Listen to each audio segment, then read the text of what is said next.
It's a 16-8 game. The Hillers would strike again towards the end of the game. Kelleher connects with Abbott. About 7 yards for a first down. Kelleher with the snap. He goes back to throw. He lofts one into the end zone. Abbott. Yes! Touchdown! Will Abbott! The touchdown was 11 yards, but the Hillers need a 2-point conversion to tie the game. Can they do it? Beaver hidden there. Oh, he's got Abbott. Could come through on a jet. Could be on a jet. Nope. He's squeezing out. Low snap. It's there. Oh, nice play. Keller looks for Abbott again, but the defender was ready for it. Hillers lose a thriller in their first game of the season, 16-14. At this past school committee meeting, the committee addressed the athletic fields at the high school. The school committee heard from Buildings and Grounds Director Al Rogers. But obviously there's a number of parents that we've been speaking with over the last several days, and just obviously want to apologize for the state of the football field and the other fields within the school district. It's obviously something we're all disappointed in at this point. And moving forward, we are going to put in 110% to make sure the fields are in playing condition for the remainder of the fall and for spring sports. So I do apologize. It is frustrating, but we are working on it daily. At this past school committee meeting, the committee addressed the condition of the high school athletic fields. So with the severe drought and heat conditions and repairs needed to the irrigation systems, the athletic fields have suffered over the past summer. There were issues identified last summer with irrigation and wells, and I requested and received funding in the FY17 budget to make those repairs. We made repairs over the summer we did different scales of work to the five wells. 2 of them were completely rebuilt. At this time, the irrigation system is up and running, and we've done some remediation to game fields, including aerating, seeding, fertilizing, and extensive watering. The fields are on their way back. Field 5 should be ready. Field 3 should be ready for next Friday's football game. And we'll continue to irrigation work and field remediation throughout the fall and in the spring. And I also echo Mr. Ghosh's concerns and our apologies, and I'm feeling terrible about the whole thing.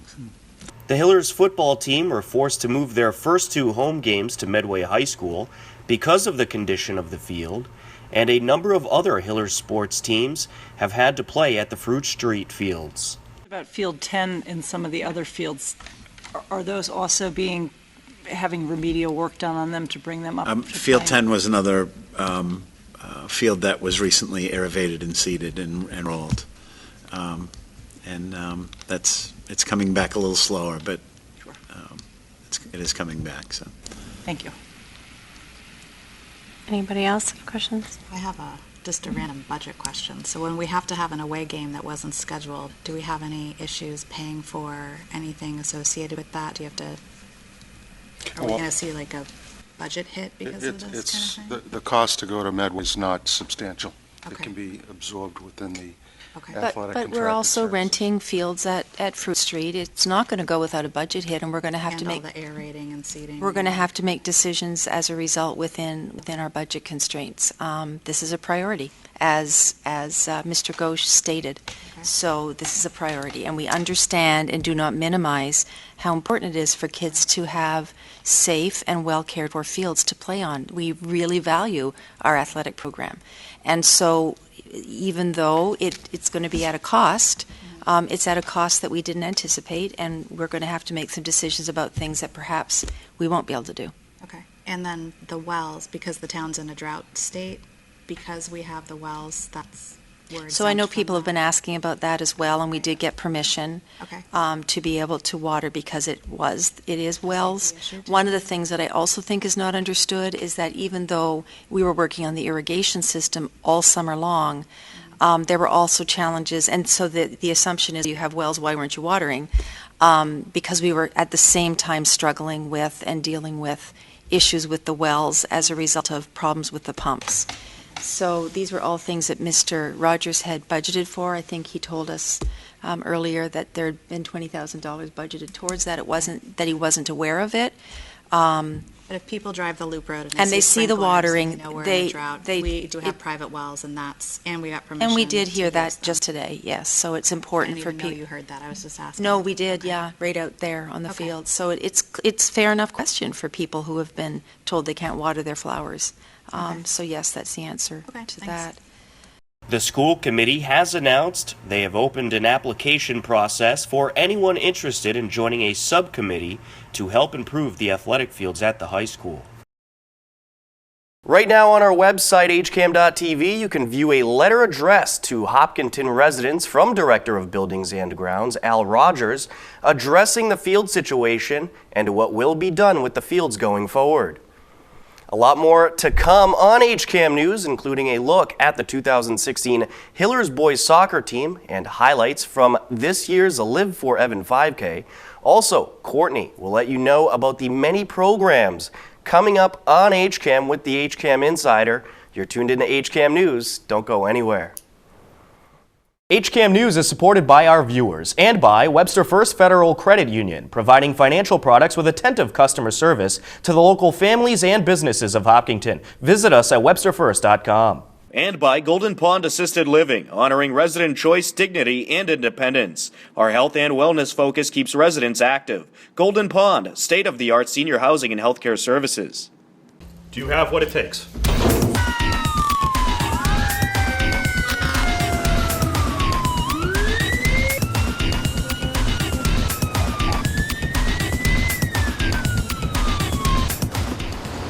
Will you make a difference?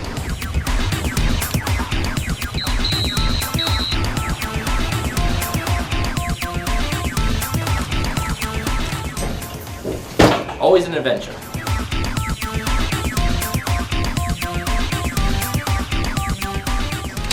Police and fire working together.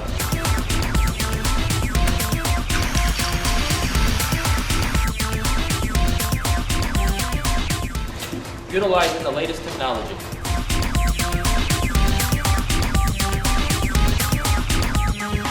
Do you have what it takes?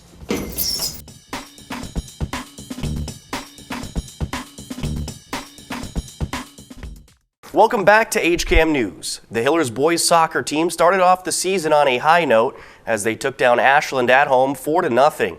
This year's team features some great experience and some talented players. Here is a further look at this year's squad. I've been playing soccer for about 14 years now. I play club year-round, and this is my third year on varsity. All right. I've also been playing soccer for 14 or 15 years now. Same club as Dan, GPS, and this is also my third year in varsity. Oh, I've been playing soccer just like these guys, basically as long as I can remember. I think since we were like 4. And yeah, I've been playing club soccer ever since, year-round. Just like these guys, I've been on the team for 3 years. Yeah, this is my 13th year at Hopkinton, both as a teacher and a coach. I love working with the kids here. They're always really positive. They work hard, so it makes my coaching job easier. We can come out and just work on soccer stuff. And there's a lot of school spirit and student support. You know, we had a game at 5 o'clock last Friday evening at Fruit Street, and there's a great turnout from the student body. So it's just a really encouraging place to coach. The Hopkinton Hillers boys varsity soccer team started off the season on a high note as they shut out Ashland 4-0. I think it was important to the guys to start off with a win. The last couple of seasons we started with a loss, and just to get that positive momentum I think was the most important part of it, and I think scoring a few goals also reinforced everything we've been working on in practice. On Tuesday, September 13th, the Hillers picked up another win against Medfield and improved their record to 2 wins and 1 loss. I asked the coach about the expectations for this year's experienced roster of players.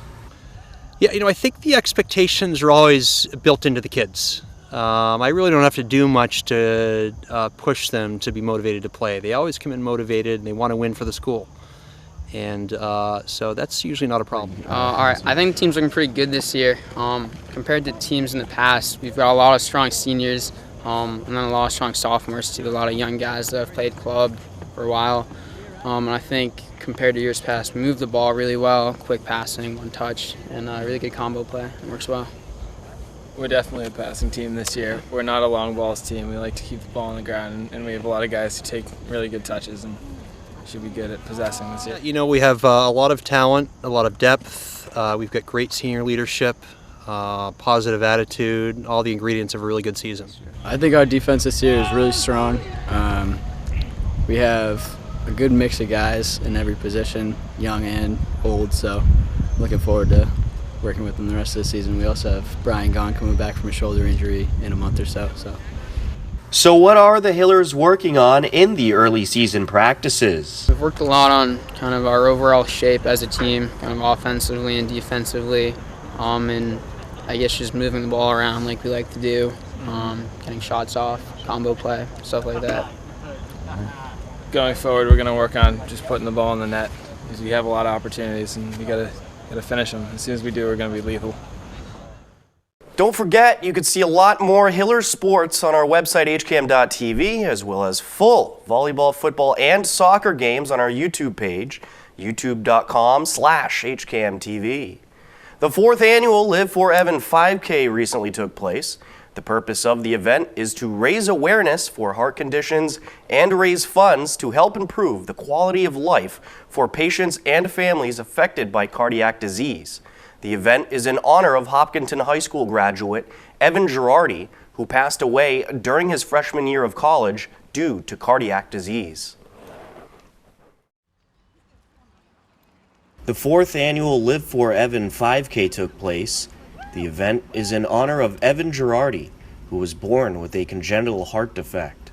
All week long we've been tracking plus 15 or 20 people per day over where we were the first year, which was our record year for attendance. So if the rest of the week went okay, we should have broke our record of attendance. We were shooting for 600-ish, over 600. We'll see how it came out later today, but yeah, it's fabulous. Evan would face many challenges, including heart surgery, but always kept a smile on his face and pushed forward. Evan passed away due to heart complications in 2010, but Evan's friends and family continue to remember him through the Live for Evan organization, which serves to help families or people affected by heart disease. So my name is Whitney Mullen, and Live for Evan was started about 4 years ago. A little background on the organization, and one of our childhood friends who passed away from congenital heart disease in 2012. So this is our 4th event, and we're raising money to support families and patients affected by cardiac disease. And our latest program is an apartment housing project. So we raise money to open up apartment buildings for families that travel into the Boston area while the child receives treatment from Children's Hospital. They get to stay in a place that's, comfort of their own home right next to the hospital. So we're fundraising. We opened our first apartment building this year, and the money from this event will go towards opening another apartment in Boston. I do the marketing for the event, and we grew up with Evan, so we're really excited to have this be the 4th race for the year. All the co-founders of Live for Evan grew up with Evan. He was in my 3rd grade class. That's when I met him for the first time, and we became lifelong friends. And I think the type of person that Evan was is the reason why the volunteers and the organization itself is able to sustain itself, because everyone has such passion for remembering him in the way that he deserves to be remembered. And so it's taking a horrific situation from when he passed from his congenital heart defect and trying to create something positive out of it and help other people, because that's what Evan would have wanted. And so it's a terrific honor for us to commemorate him in this manner. And so it's been fantastic. My personal role for the organization is the treasurer, kind of the numbers guy for the organization. Which works out well because that's what I do in my day job as well.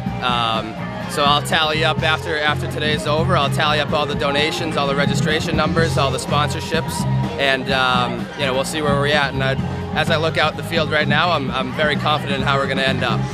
The Live for Evan Memorial 5K always has a lot of community support and sponsors. I just want to add a thank you to all of we have so many, we have over 100 volunteers each year and the list keeps increasing, and we have over 600 runners, so it's just an immense amount of support from the community, from our sponsors, from vendors, from everyone that's pitched out and helped over the years, and we're really thankful for the community to continue to grow, and it warms our hearts, and we love spreading heart happiness, so we just hope we can continue to do it year to year. So yeah, we want to